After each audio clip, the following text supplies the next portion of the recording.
Brian Moore was a native of Massapequa, Long Island. He was with the New York City Police Department for 5 years. He followed the blue bloodline of his father, uncle, and cousin. Most of the stores that are closing are having clearance sales, like this one, here at 145th Street. While many are celebrating the ruling, some are calling it a disaster. Long-suffering Sandy victims may finally get some relief. FEMA has finally agreed to review the insurance claims of homeowners who believe their post-storm compensation was unfair. The weather was sunny, but the mood was not. Sounds of mourning filled the air as friends, family, and fellow officers came from coast to coast to pay tribute to 25-year-old Brian Moore. Why did you come from California to be here today? To support the PD, support the Moore family.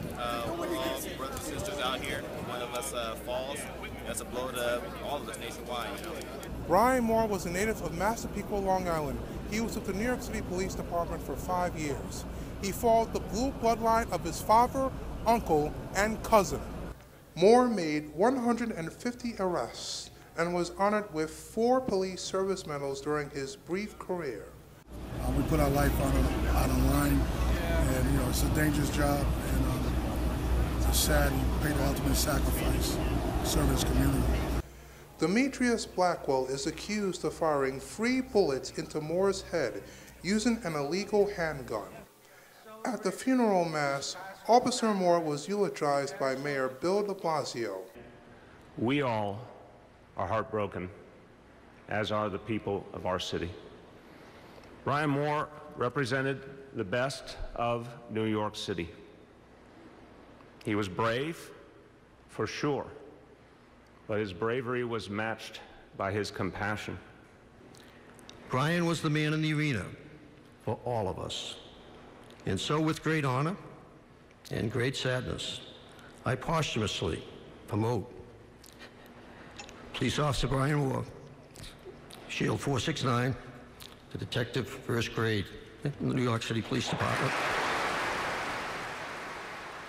Moore leaves behind his mom, dad, sister, and a heartbroken community. Andrew Johnson, Columbia News Tonight.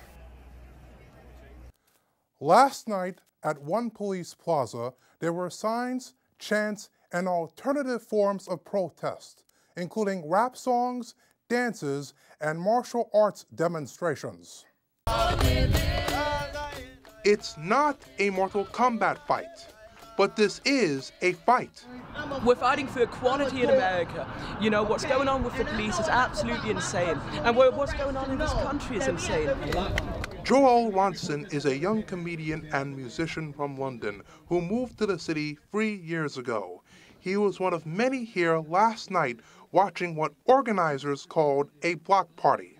There's more ways to fight back than just protesting and marching. There's culture and art and music and love that can also do it. But at the same time, we also know it's a fight. People like Josmar Trujillo are leading protests around the country against police violence. Freddie Gray's death is the latest call to action. I think there's at least a faint hope amongst the protesters that that someone out there is actually willing to listen. CUNY law professor Victor Good says the issue is something politicians have wrestled with for years. This isn't really a sort of a partisan question. These are simply basic facts on the ground. This is a reality that politicians can't escape anymore.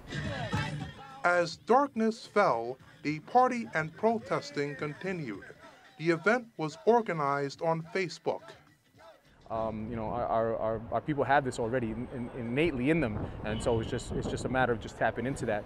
I can't breathe with your arm on my neck. Stop! Trujillo says this won't be the last time he will do this.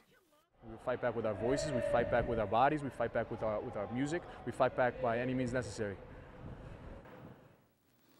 In addition to the dancing and rapping, people wrote the names of those killed by the police on the ground using chalk. Liza? It took a simple 3-2 vote to settle 10 years of debate.